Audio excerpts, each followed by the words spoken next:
Doctors take Field of Greens for their own health. Here's Dr. Ryan Green to explain. We're like you, too much fast food and not enough exercise. That's why I take Field of Greens. The fruits and vegetables in Field of Greens support my heart, lungs, kidneys, and metabolism for weight loss.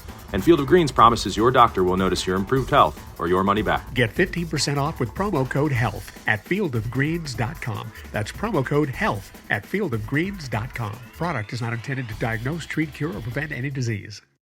Do you ever find yourself thinking about who would win in a fight between Goku and Superman?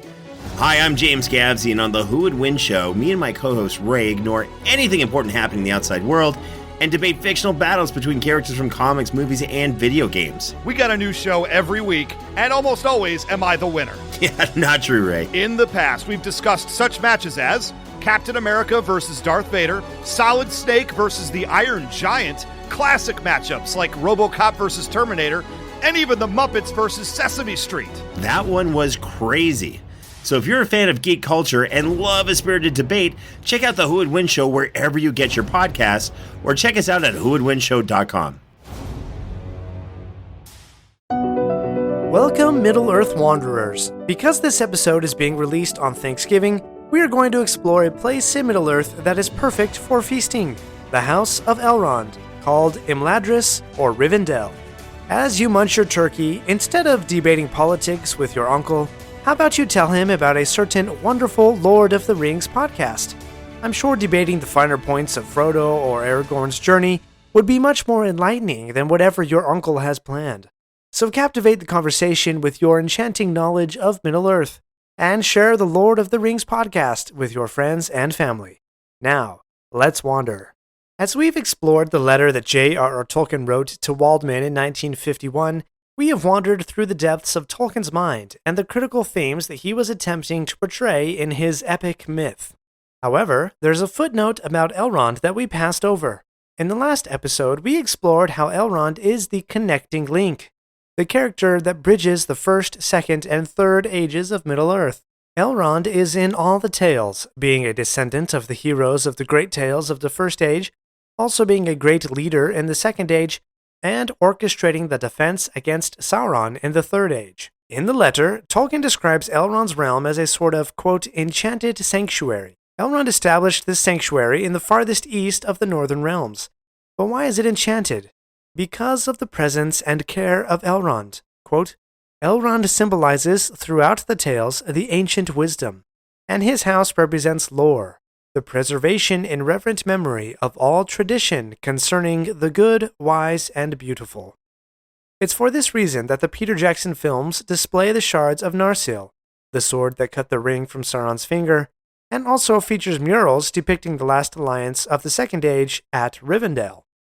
While these are film adaptations, they fit because Rivendell is almost like a library or museum, a place where knowledge, history, lore, and wisdom is preserved, which is interesting when you remember the key function of the three rings of power: to preserve unchanged.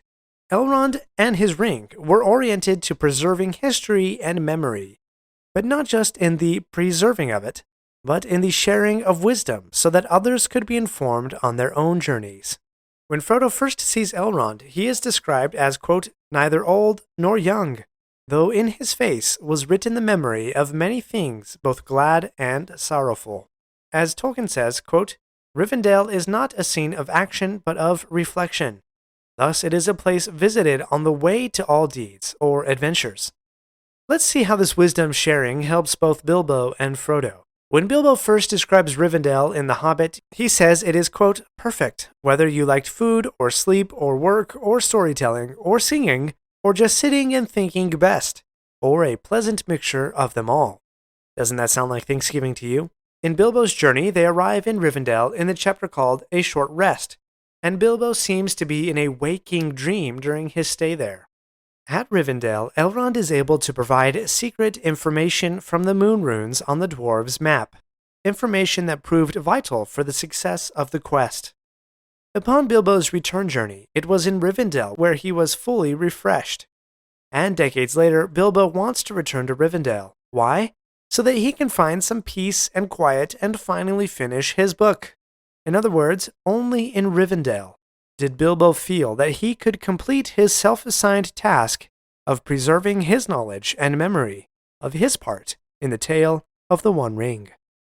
From this you can see that Rivendell is indeed the perfect place for reflection or sitting and thinking best.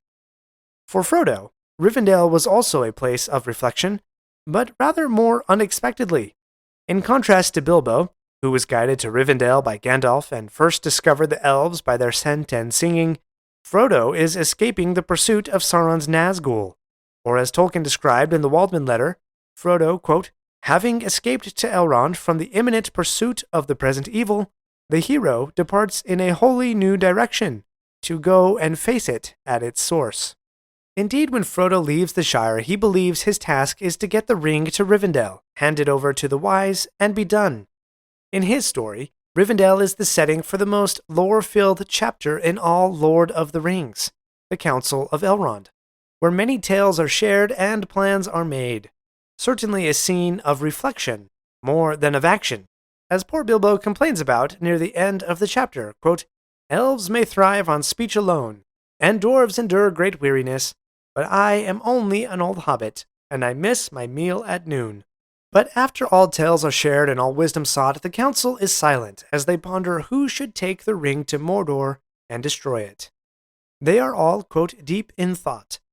For Frodo, he begins to feel that his journey is unexpectedly not over. Quote, a great dread fell on him, as if he was awaiting the pronouncement of some doom that he had long foreseen and vainly hoped might, after all, never be spoken. An overwhelming longing to rest and remain at peace by Bilbo's side in Rivendell filled all his heart. This peering into Frodo's mind shows the ability of Rivendell to cause reflection, and through that reflection, to discover the purpose of the hero's journey, the next task at hand to overcome evil and advance the cause of light. Quote, at last, with an effort, he spoke, and wondered to hear his own words, as if some other will was using his small voice. I will take the ring, he said, though I do not know the way. Frodo, having just escaped evil, has now decided, quote, to go and face it at its source. On this Thanksgiving Day, I hope you can find a place, a home, that, like Rivendell, is perfect, whether you like food or sleep or work or storytelling or singing, or just sitting and thinking best, or a pleasant mixture of them all. Thank you for wandering Middle-earth with me today.